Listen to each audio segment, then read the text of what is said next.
week has passed, and I still have no explanation for what happened. Every time I think about it, a cold and terrifying feeling spreads throughout my body. Camping in the wild had always been a source of peace for me. Nothing could take away the joy of sitting by the fire, listening to the wind rustling through the trees, and watching the stars fill the sky. But ever since I got lost on one of my trips a few years ago and had to spend the night in the woods without any means of communication, I promised myself never to go on such trips without proper equipment. This time, for my camping trip in the Montana forests, I bought a long-range radio. The seller told me this model was designed for areas with no cell signal and that if someone nearby had a similar radio, I could contact them. Better than nothing, I thought. If something happened, at least I could reach my family. I also bought a few extra batteries to ensure I wouldn't run into any problems during the trip. After hours of driving down dirt roads and hiking deep into the forest, I found the perfect spot for my camp, a clearing with a beautiful view of the mountains and a small river nearby. I set up my tent, started a fire, and prepared my meal. The silence and serenity of the forest were truly relaxing. The only sounds breaking the stillness were the chirping of crickets and the rustling of leaves under the feet of small animals. As night fell, I placed the radio beside me and crawled into my sleeping bag. I woke up in the middle of the night to the sound of the wind howling through the trees, shaking my tent. But what truly jolted me awake was the faint voice coming from the radio. "Help! Is someone there?" I froze for a moment. Maybe I was imagining things, but then the voice came again, slightly clearer this time. "Please, help!" I sat up and grabbed the radio. The light wasn't on, yet the voice was still coming through. I pressed the button to respond. "Hello? Who's there? What's wrong?" There was silence for a few moments. Then the voice, weak and struggling, answered, I fell. Trapped." The voice sounded exhausted, and strangely, it seemed to be coming from somewhere close. But how was that possible? Radios had a limited range. Whoever was speaking had to be nearby. I grabbed my flashlight, put on my boots, and stepped out of the tent. The night air was colder than before, and the wind made the trees creak. I took a few steps forward when the voice crackled through the radio again. "Here! In the pit!"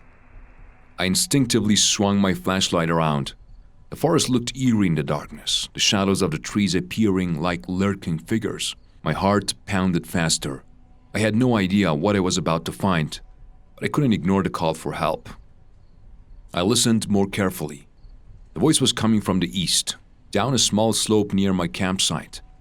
Moving cautiously through the trees, I followed the sound.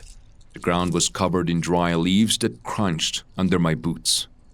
I had been walking for about 10 minutes when suddenly the ground before me disappeared. I almost fell in. I took a step back and shined my flashlight ahead. A deep pit lay before me, possibly the remains of an old mine or a natural sinkhole. "Help! Please!" The voice was much clearer now. I aimed the flashlight downward. A man was at the bottom. His clothes were torn and covered in dirt, his face pale and exhausted. Cuts covered his arms and legs. It looked like he had been trapped there for days.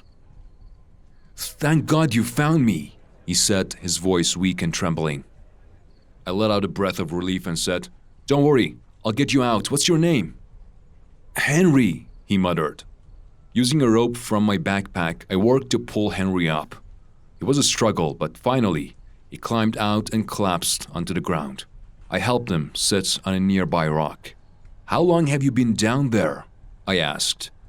Henry licked his cracked lips and said, 3 days. No food, no water. I was giving up." I frowned. "How did you call for help on the radio? I didn't think anyone around here had one." Henry squinted at me and mumbled, "Radio? I don't have a radio." Took a few seconds for his words to sink in. "But I heard your voice through my radio." Henry hesitated, then weakly reached into his torn pocket. He pulled something out. An old, battered radio. I pressed the power button. No response. I flipped it over and opened the battery compartment. It was empty.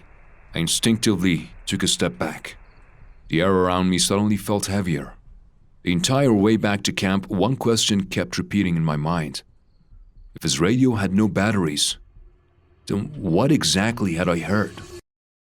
I'd be grateful if you could like the video before I continue the story. Let's get back to the story. The rain started suddenly, a wall of water crashing down from the sky like it had no intention of stopping. The wind howled through the trees, making the branches whip around like wild arms. The four of us, Ethan, Daniel, Sarah, and I, had been hiking for hours, and now we were totally stuck. Sarah yelled, "We need to find shelter! We can't stay out in this!" Ethan points ahead. Through the sheets of rain, a wooden cabin appeared. Its windows were dark. It looked abandoned, but at that moment, it was our best shot. Daniel ran ahead and pushed the door open. Inside smelled like damp wood and rot. Broken chairs were scattered around, a rusty stove sat in the corner, and a torn-up couch leaned against the wall. Sarah murmured, "This place is creepy." Ethan gestured to the storm. "Would you rather be outside? We just need to wait it out." We dropped our backpacks and pulled off our soaked jackets. I looked around, feeling uneasy. Something about this place didn't sit right with me. The storm raged on outside, but we found some cold candles in a cupboard and lit them.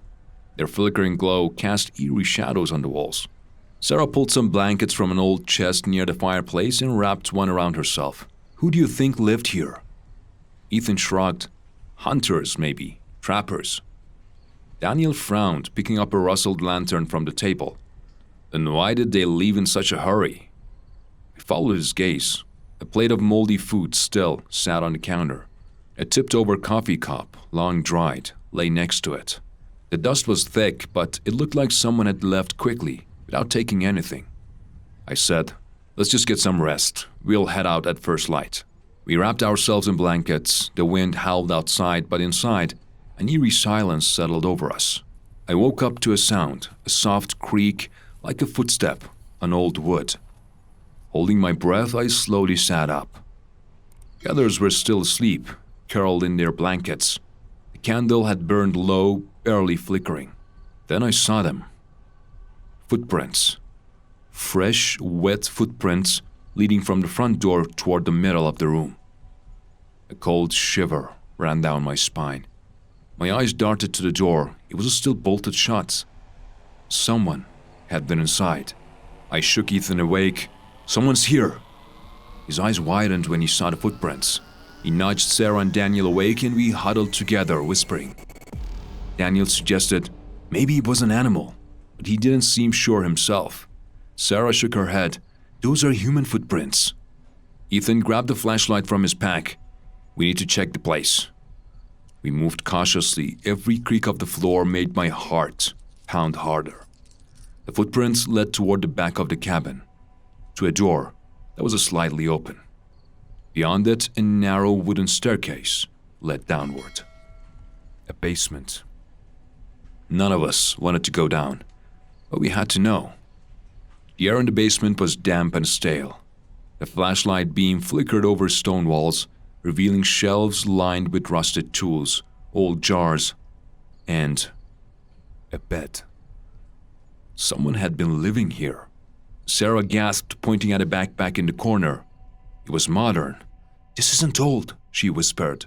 "Whoever was here, it was recent." A sudden crash from upstairs made us all jump. Footsteps, fast and heavy, pounded across the wooden floor above us. Then a scream. We ran upstairs. Daniel was gone. His sleeping bag was empty. His backpack was still there, untouched. The front door was wide open, rain slashing into the room. "Daniel!" I shouted, running into the storm. The wind roared in my ears. Lightning flashed, illuminating the forest for a brief second. And that's when I saw him. A figure dragging someone, into the trees. We ran after them, slipping in the mud. The figure vanished into the darkness, but we kept going, following the trail of disturbed leaves and footprints. Then we reached it. A well, old and crumbling, hidden among the trees. Ethan shone the flashlight down.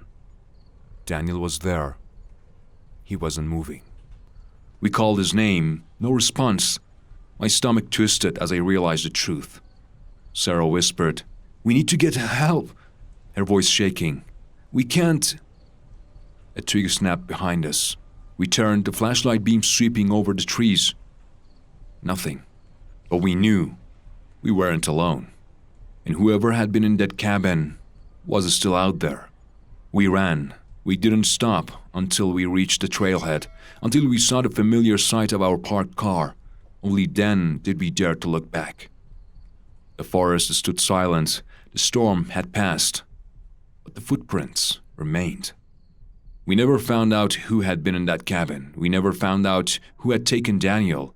The authorities searched, but there was no sign of anyone else.